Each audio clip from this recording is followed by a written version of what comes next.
Winter Opera St. Louis leaves its operas and their titles in the original language.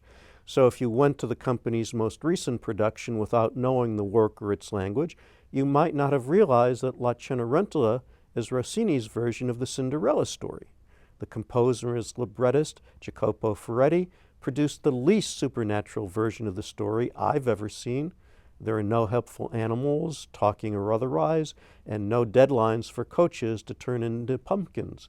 Finery for the ball is supplied by a prince's tutor rather than a fairy godmother, and instead of losing a slipper, Cinderella gives the prince one of a pair of matching bracelets on her sudden departure.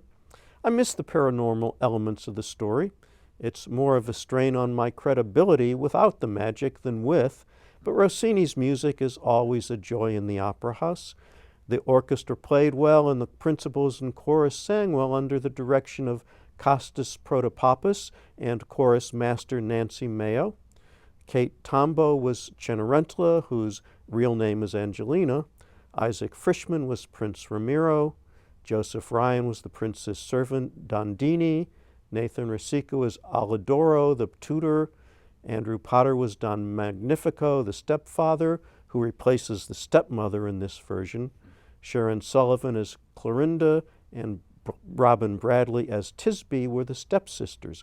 Their headgear was my favorite part of J.C. Krychek's costume design, which created an appropriately fanciful look for the production, along with Scott Lobel's scenic design, Laura Groskus props, Will Vicari and Crystal Belize's wigs and makeup, and Maureen Berry's lighting. Under Matthew Haney's stage direction, the comic characters were played very broadly.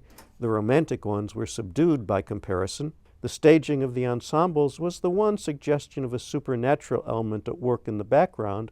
I liked the way the set solved the problem of quickly changing from a run-down home to a palace, but splitting the hearth set in the middle was an odd way to accommodate the arrival of the courtiers.